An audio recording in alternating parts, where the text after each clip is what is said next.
یہاں میرے جھوپڑے کے بعد ایک اونٹ کھڑا نہیں ہو سکتا، بڑی مشکل سے میں ایک آدھ اونٹ کو باندھتا ہوں اپنی سواری کے لیے، تو یہ 100 اونٹ کہاں سے آئیں گے؟ اور ان کو یقین، سراقہ کو یقین ہے کہ مکہ سے مدینہ جانے کا ہر راستہ میرے کو معلوم ہے، ہر چپا میرے کو معلوم ہے، بس اتنا ہے کہ ایک گھوڑا کرائے پہ لے لوں اور وہ گھوڑے کو لے کر دوڑوں، ہر راستے پر جاؤں گا۔ اور اس کو یقین تھا کہ محمد ملیں گے اور لے کر آ جاؤں گا، اور بڑی خوشی کی بات ہوگی، پورا یقین تھا کہ کتنے اونٹ ملنے والے، 100 اونٹ۔ ایک اونٹ کی قیمت کتنی؟ آپ کو معلوم ہے ہمارے نبی صلی اللہ علیہ وسلم جب ہجرت کرنے کے لیے کہاں سے چلے؟ جلدی جلدی بولو نا، کہاں سے چلے؟ السلام علیکم دوستو آپ کے لیے بیان لے کر آئے ہیں۔ دوستو ہمارے چینل پر نئے ہیں تو سبسکرائب ضرور کر دینا۔ دوستو اس بیان کو فرما رہے ہیں حضرت قاری احمد علی۔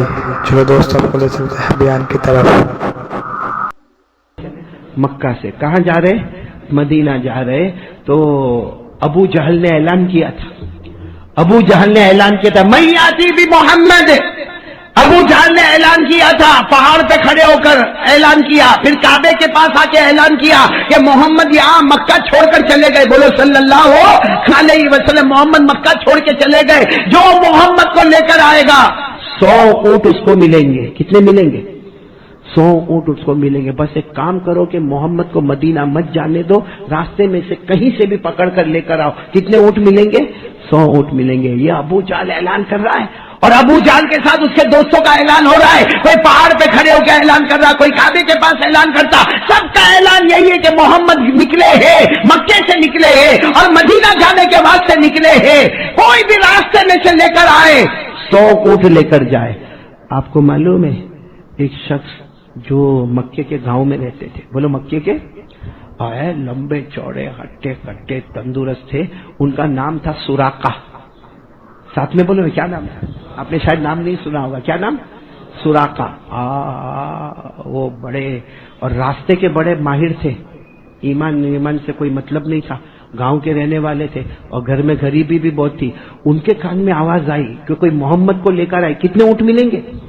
اب غریب کو 100 اونٹ مل جائے، اور یہ سوچے کہ میرا گھر، یہ چھوٹا سا جھوپڑا میرا ہے، یہاں میرے جھوپڑے کے بعد ایک اونٹ کھڑا نہیں ہو سکتا، بڑی مشکل سے میں ایک آدھ اونٹ کو باندھتا ہوں اپنی سواری کے لیے، تو یہ 100 اونٹ کہاں سے آئیں گے؟ اور ان کو یقین، سراقہ کو یقین ہے کہ مکہ سے مدینہ جانے کا ہر راستہ میرے کو معلوم ہے، ہر چپا میرے کو معلوم ہے، بس اتنا ہے کہ ایک گھوڑا کرائے پہ لے لوں اور وہ گھوڑے کو لے کر دوڑوں، ہر راستے پر جاؤں گا۔ اور اس کو یقین تھا کہ محمد ملیں گے اور لے کر آ جاؤں گا، اور بڑی خوشی کی بات ہوگی، پورا یقین تھا کہ کتنے اونٹ ملنے والے، 100 اونٹ۔ ایک اونٹ کی قیمت کتنی ہوگی؟ کم سے کم عرب کا اونٹ ہوئے تو 40-50 ہزار تو ہوئے نا۔ ہاں سہیل، نام سہیل ہے شعیب، کتنا ہوئے؟ 40-50 ہزار ہوئے تو کتنا ہو گیا 100 اونٹ کا؟ ہاں کرو میمنی حساب کرو بھائی فٹافٹ، کتنا پیسہ ہو گیا۔ اور سراقہ غریب کے گھر میں اتنا پیسہ آ جاوے، سراقہ نے فوراً کرائے کا گھوڑا منگوایا، کیونکہ اپنے پاس تو سواری بھی نہیں تھی۔ اب سراقہ لمبے چوڑے ہٹے کٹے تندرست تھے، ایک کرائے کا گھوڑا منگوایا اور گھوڑے کو ایڑ لگائی اور دوڑے دوڑے دوڑے دوڑے، جو چپے میں ان کو جانا تھا گئے۔ آخر میں وہ جگہ پر آ گئے کہ آگے اللہ کے رسول اور حضرت ابو بکر جا گئے، اور یہاں سراقہ کا گھوڑا آ گیا۔ سراقہ نے دیکھ تو حضرت ابو بکر رضی اللہ تعالیٰ عنہ نے پیچھے مڑ کر دیکھا اور سراقہ آ رہے، تو کہا اللہ کے رسول آ گئے۔ اللہ کے رسول صلی اللہ علیہ وسلم آگے بڑھے جا رہے، کون آ گئے؟ کہا سراقہ آ گئے۔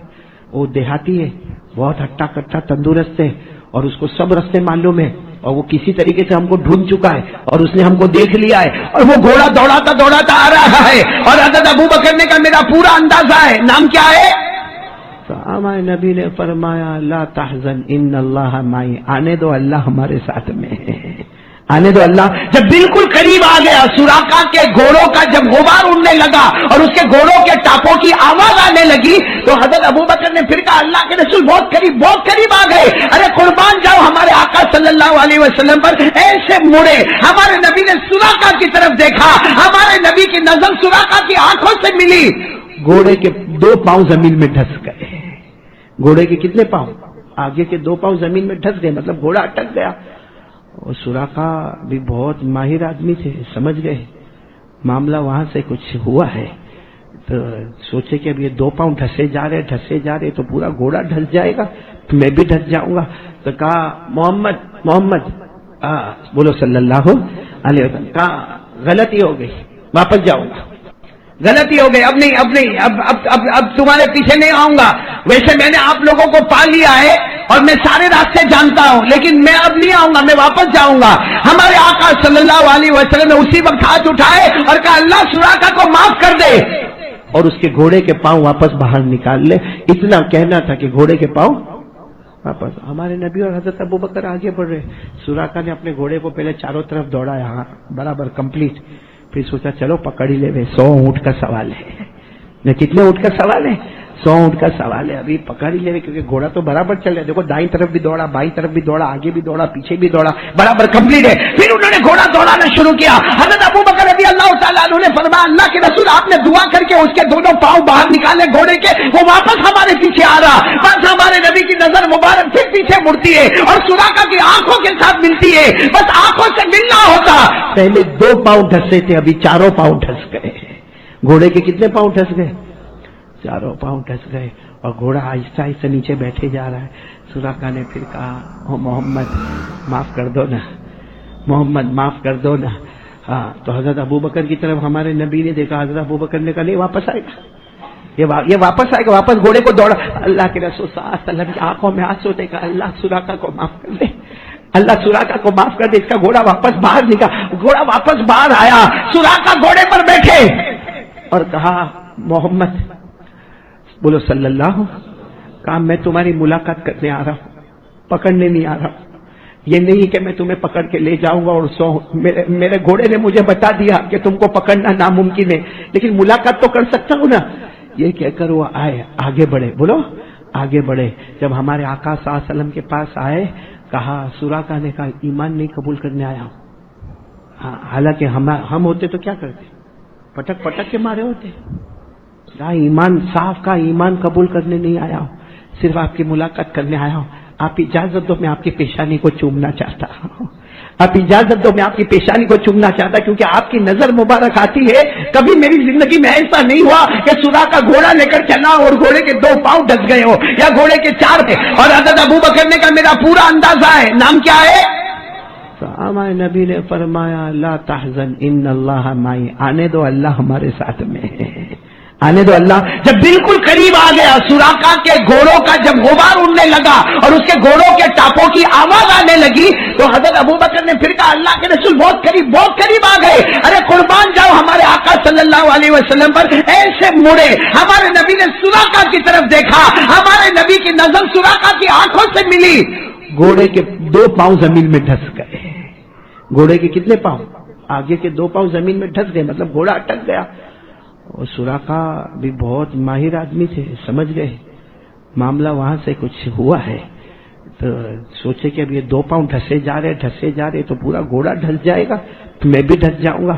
تو کہا محمد بولو صلی اللہ علیہ وسلم. کہا غلطی ہو گئی، واپس جاؤں گا.